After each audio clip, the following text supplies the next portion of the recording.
Ya, pertama-tama Kompolnas yang datang hari ini, saya, Khairul Anam sama Pak Gufron, sama-sama komisioner Kompolnas. Mengikuti sejak awal ya sampai terakhir ya.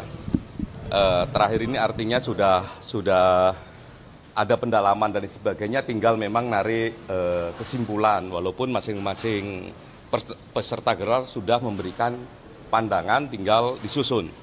Lah, apa yang terjadi di dalam? Yang terjadi di dalam menurut saya, pertama, mekanisme yang dilakukan menurut saya sangat baik ya, kredibel. Masing-masing pihak maupun pelapor Dumas, terlapor Dumas dikasih kesempatan untuk menjelaskan apa yang menurut mereka penting untuk disampaikan. Ya, termasuk juga tidak hanya prinsipalnya, tapi juga ahlinya. Terlapor juga begitu, tidak hanya mereka pengacaranya, juga ahlinya. Di samping ahli dari masing-masing pihak, juga ada ahli dari Bareskrim tadi, terus juga ada dari Wasidik untuk menjelaskan bagaimana komposisi dan sebagainya. Sehingga dari segi proses kredibel. Salah satu yang menjadi plus dari kredibilitas proses ini melibatkan kami. Jadi ada Kompolnas, ada Ombudsman, ada DPR juga, tapi tidak bentar saja, nggak sampai selesai ya. Tapi yang sampai selesai kami sama Ombudsman. Nah, bagaimana itu terjadi ya? Kami dikasih kesempatan juga untuk menanya banyak hal. Ya, banyak hal kami konfirmasi dan sebagainya. Lah, apa yang penting dalam konteks ini? Yang pertama begini, karena kami pengawas ini salah satu yang paling penting adalah bagaimana proses dan bagaimana substansi. Dari segi proses yang terjadi adalah kami cek apakah fakta-fakta yang disampaikan oleh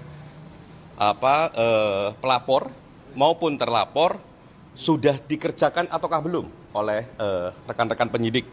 Tadi dijelaskan banyak hal, detail penjelasannya, titik komanya dijelaskan. Jadi berbagai argumentasi yang tadi disampaikan baik pelapor maupun terlapor ya, dengan termasuk juga oleh ahlinya, itu kami mendapatkan penjelasan yang cukup mendalam. Termasuk misalnya ketika mereka mengatakan kami sudah ambil bukti ini, tolong tunjukkan buktinya. Kami sudah melakukan ini itu, mana administrasinya, ya mana dokumentasinya dan sebagainya, sehingga itu memberikan gambaran secara utuh bagaimana sebenarnya kasus ini. Termasuk tadi ada pihak UGM ya. UGM juga kami tanya, betul enggak berbagai peristiwa itu? Betul. Yang kedua, yang enggak kalah penting adalah soal substansi ini, ya, yang ini jadi pertanyaan mendasar ya. Ini ada ijazah Pak Jokowi. Bagaimana pembandingnya? Lah, bagaimana proses membandingkannya ijazah itu dengan ijazah yang lain? Lah, ternyata yang dibandingkan itu tidak hanya soal ijazahnya. Jadi ada beberapa pembanding ya, ada tiga pembanding, tapi sebenarnya banyak, tapi yang diambil 3 karena memang aturannya begitu.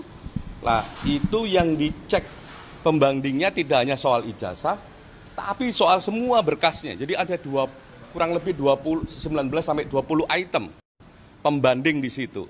Sehingga kita bisa tahu nih, betul enggak. Nah,